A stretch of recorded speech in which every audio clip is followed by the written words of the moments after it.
Welcome to the Face to Face. I'm your host, Genevieve Kyle-Lefebvre. Face to Face is a bilingual series of videos recorded here in Coquitlam. We acknowledge that Coquitlam is located on the ancestral and unceded territory of the Coquitlam. We thank the Coquitlam people who continue to live on these lands and care for them along the waters and all that is above and below. And today on the Face to Face, I am welcoming Carol Brodie from the Coquitlam Foundation. Carol is the Executive Director. And also today, we will have with us Callum MacDonald. Callum is an intern student from Terry Fox Secondary. Welcome, Carol. Thank you so much for having me here. It's a pleasure to be here and to meet you. Yes, actually, it's really lovely to get to meet you in person. Yeah. Because I think we're following each other a little bit. I follow what the Coquitlam Foundation is doing. I know you do a lot of beautiful things for the Tri-City. Thank you so much for all the work and all the hard work you're doing.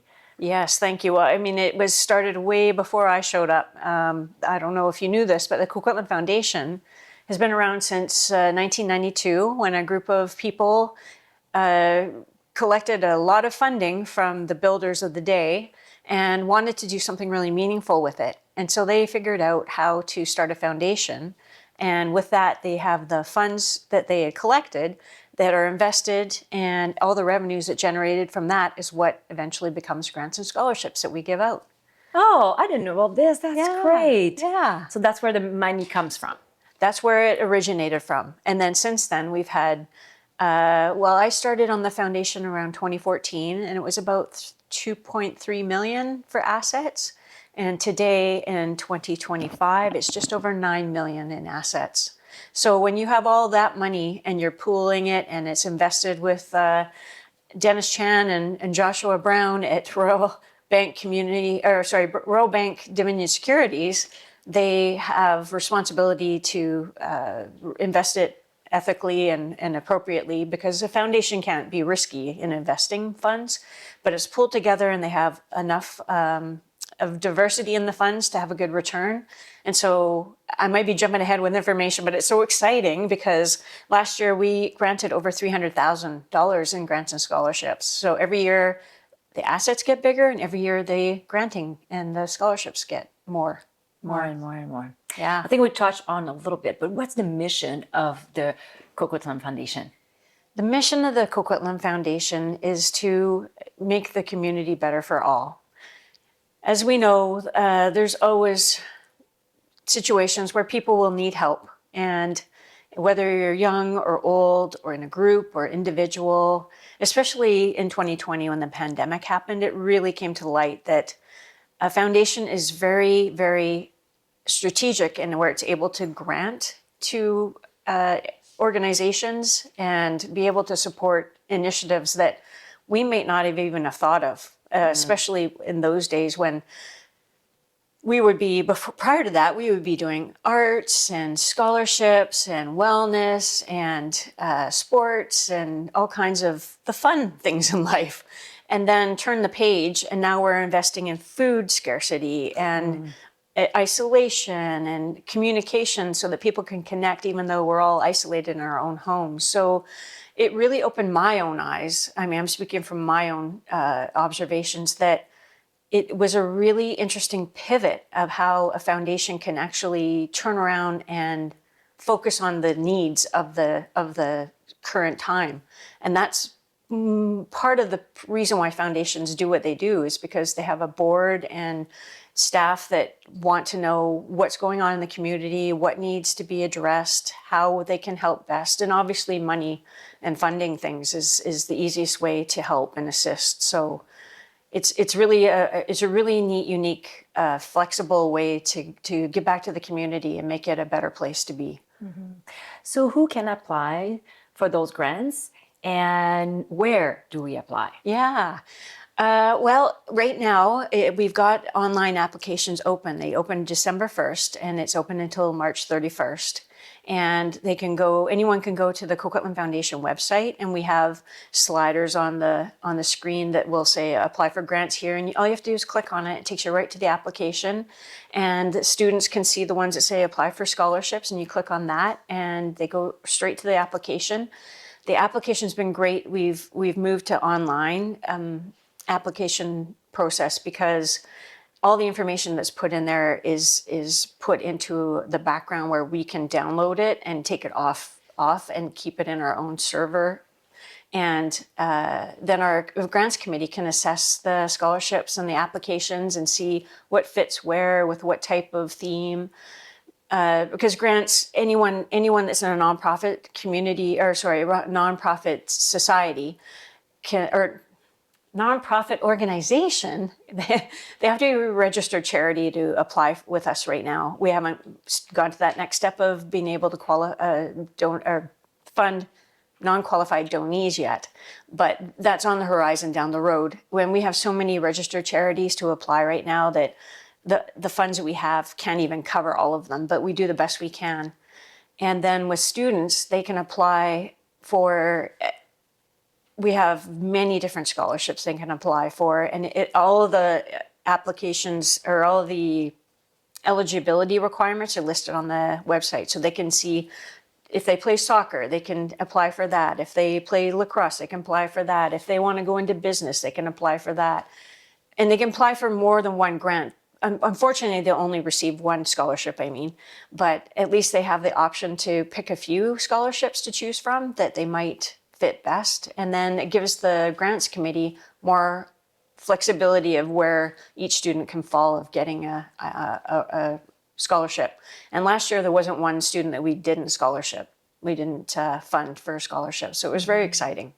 Okay, so I'm hearing student and registered organization can apply for those grants. Yes. Okay, and it's open from December to March. March 31st. March 31st. Okay, and after this, is the grant comes all at once, or it's like throughout the year? I'm sure you're processing one at a time. So what happens is once the grants committee assesses all the applications, they make recommendations to the board for both the grants and the scholarships.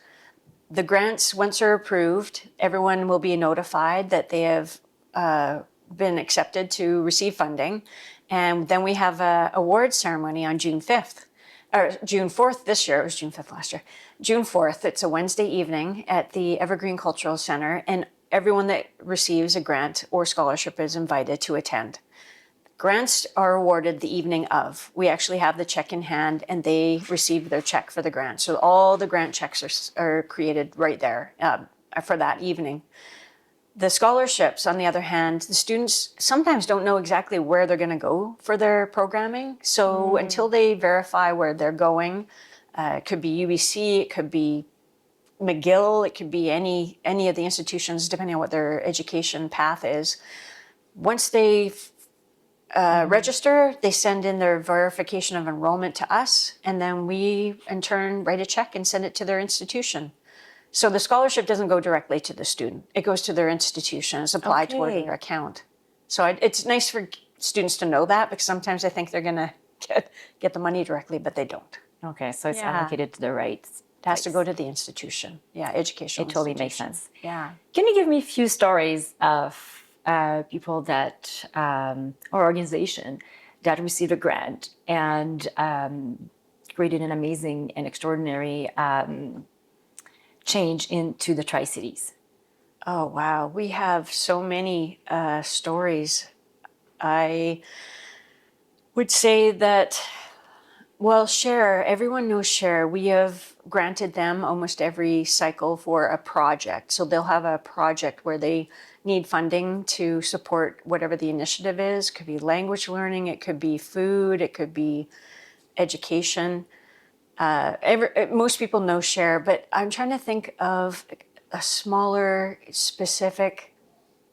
You know, I actually, one that stands out in my mind, I went for a visit to the YWCA Garden Muse, Como Lake Garden Muse, and it's a building that houses single moms with their children, and the money goes towards supporting their activities and the things that they do together. And I went for a visit there, and it was such a warm, welcoming environment. And they were telling me about how they have events for their families in the actual building. They have supports outside of it in their schools that they go and help their families to make sure that they're being supported in all aspects of their lives. So it was a very welcoming, supportive, amazing environment to know that existed right in Coquitlam. I'm sure there's more. Some of them, some aren't publicly known where they are, but we do fund a lot of the women's shelters and family services organizations. amazing. Yeah, because Wow. there's so many people that are in need. And so, yeah, it's a great feeling. And how do you choose which cause or which person you're going to be supporting? Well, it depends on the funding. We have most of the grants on average that are given out are 3,500, but some of our fund holders will actually, when our grants chair will recommend some to our grants, of our grant recommendations to fund holders, they will top up their fund just so that they can give a little bit more to actually fulfill the fund requests that they have. So it depends on the situation and the funding that we have, and which fund holder it kind of falls in their charitable interest of. So it's really a really good way to show that the local people in the community want to support the right things in the community to make it a better place. Is the Coquitlam Foundation ever encountered like some pretty big challenges through time? Yes. Well, I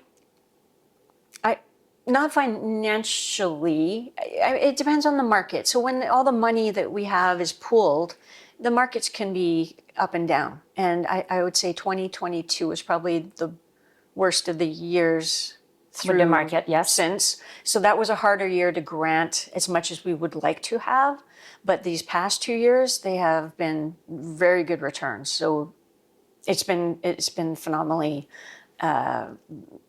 wonderful that we can actually make up for that blip. So like anything, it goes up and down with the market, but generally we try and keep funds set. We don't just spend every cent that we have. We keep some aside so that we always have a little bit of a buffer to flow, keep us going through the hard times too. Mm-hmm. So, I mean, that's the only hard time I can think of that I recall, other than everything that we had to go through during 2020 and recalibrating how everything was done. You know, we came a long way with being online, doing things online, being more efficient. Is it like a light at the end of the tunnel because a lot of new changes came with the dark time? Yeah, well, we're getting every month, every year, we're getting more and more efficient at our processes.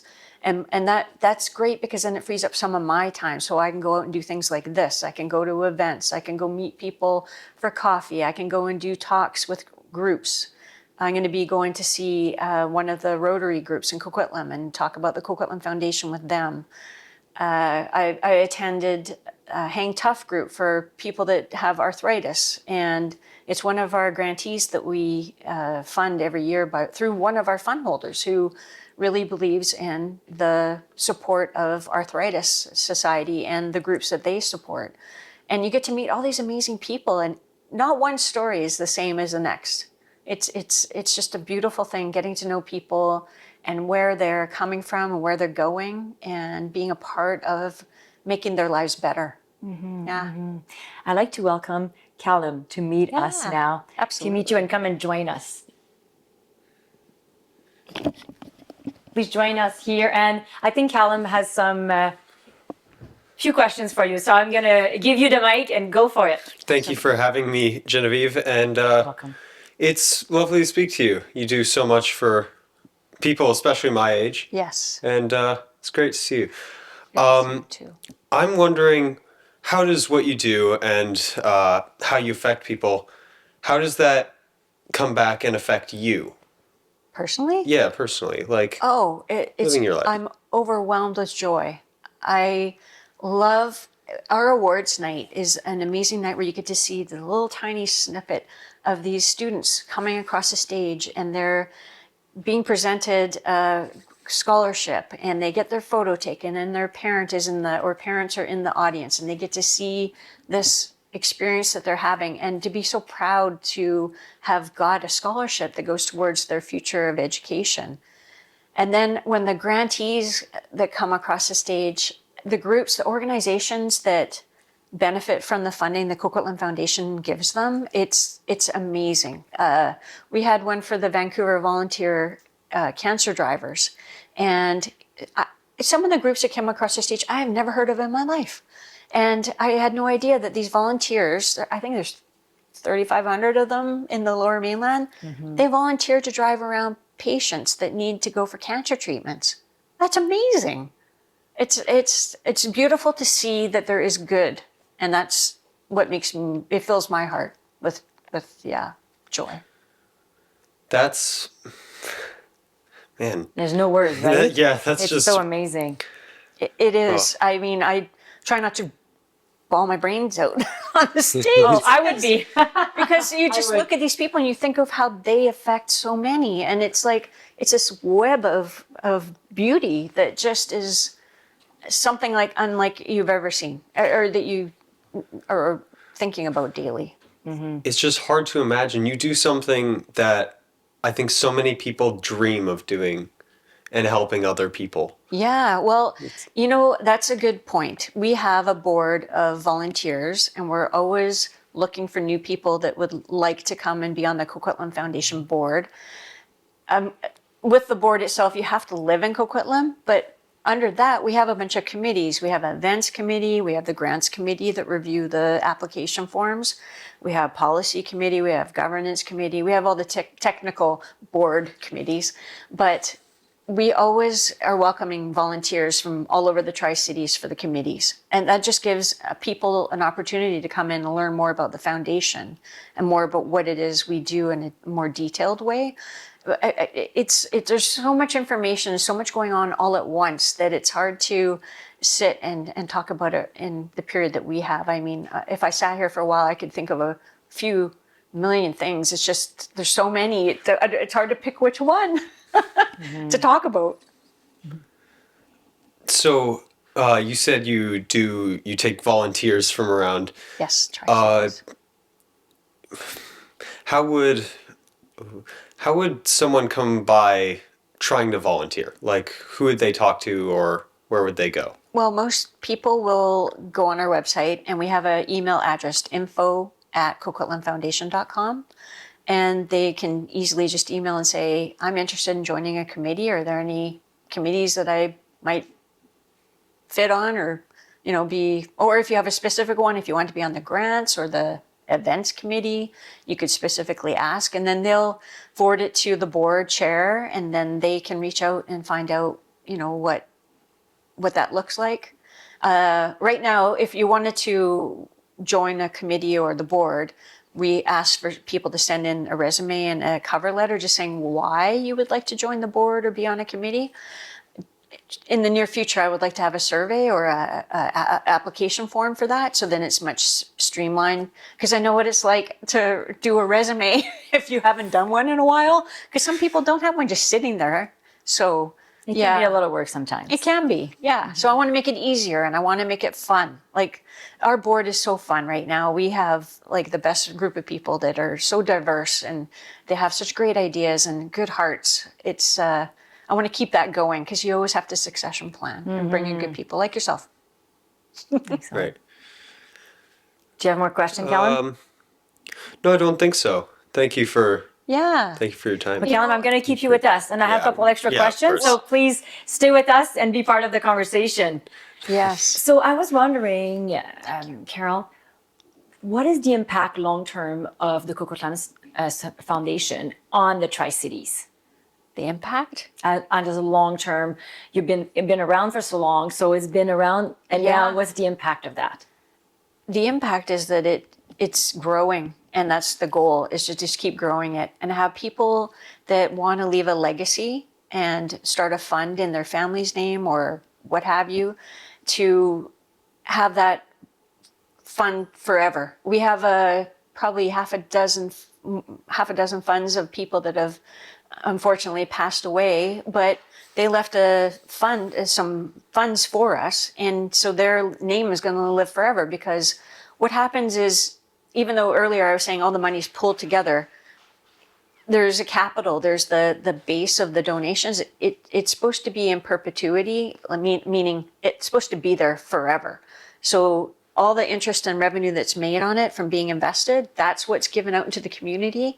And you have this nest egg down here, the principal, that just stays. So then their name lives on forever. And people, I have 2 or 3 people that have just started funds in the last year. They wanted to start while their parents were alive so that they could have their parents on the stage handing out the scholarship or award to the grantees while they're here. And they can actually see it. Like I was saying earlier, it's an hour and a half event that you can't even put into words. The feeling, the emotion, the excitement, it's just a beautiful feeling to see these people receiving grants and scholarships. And to be here to see it happen is even better. Excellent. I have a question for Callum. Yeah. Did you know about the Coquitlam Foundation before we started working together to produce this episode? I've definitely heard of it, and I'm sure I've heard of people who have been helped by your foundation, like people who have gotten scholarships through you. But I can't exactly think of a specific example. That's okay. Always know comes why. off camera. Don't worry about it. Yeah, I know. I'll be driving home going, oh, and this, I should have said Always. But I was just curious. Thank you for saying this because we're a different age group. And what I'm hearing here is Callum's from Terry Fox Secondary has heard from it, and from the foundation, and other people around you have also heard from it, and it's beautiful to hear that. Yeah. I think it's fantastic. Before I let you go, I have a couple more questions. I was thinking, what is the vision for the future for the Coquitlam Foundation? Oh, the vision is to be just like the Victoria and the Vancouver Foundation. We're going to have a huge endowment, and we will just keep generating funds to give back to more and more and more and more organizations and people. That's the goal, just to keep growing and supporting endlessly forever. Excellent. Do you have any other question, Callum? With what was it, Victoria and Vancouver Foundations? Yeah. Have you ever worked with them? Yes. We have a program called the Neighborhood Small Grant, and people can apply up to a $500 grant where they have an idea and they want to share it with the community around them. And the whole purpose of it was generated from the Vancouver Foundation and organizations with them, that it was a good way to bring especially newcomers and new people to the community into the mix so they could share something that they had a passion to want to educate or display with people or work with people on. And you can apply for up to $500. And it's something we started with the Vancouver Foundation in partnership with the city of Coquitlam. So it's the trio of us that run the whole thing, but the Coquitlam Foundation does the application process and the assessing of the applications. And then we have a celebration once a year, celebrating all the different project leaders and what they got to do in their projects. Are they the main organization that you're collaborating with, or there's other organization? The main organization would be the Community Foundations of Canada, and that's our mothership of foundations. So when you start a new foundation, when I started in 2020 as the treasurer, I took on the treasurer role for a couple of years before I became the executive director. There was 191 foundations across Canada. I think now there's 200 in the teens, 215 or something, because so many other communities have realized this is what we need to do to keep the giving going and continuing it, because you send a donation out somewhere, it's going to be spent and then you never hear anything of it. You send a donation to the Coquitlam Foundation, it gets put into one of the funds that you want it to go into, or the general fund, and it's added to the capital, and it just keeps generating revenue to give back to the community. So it's not going out the window. It's actually going to be purposefully regenerating funds to give back into the community.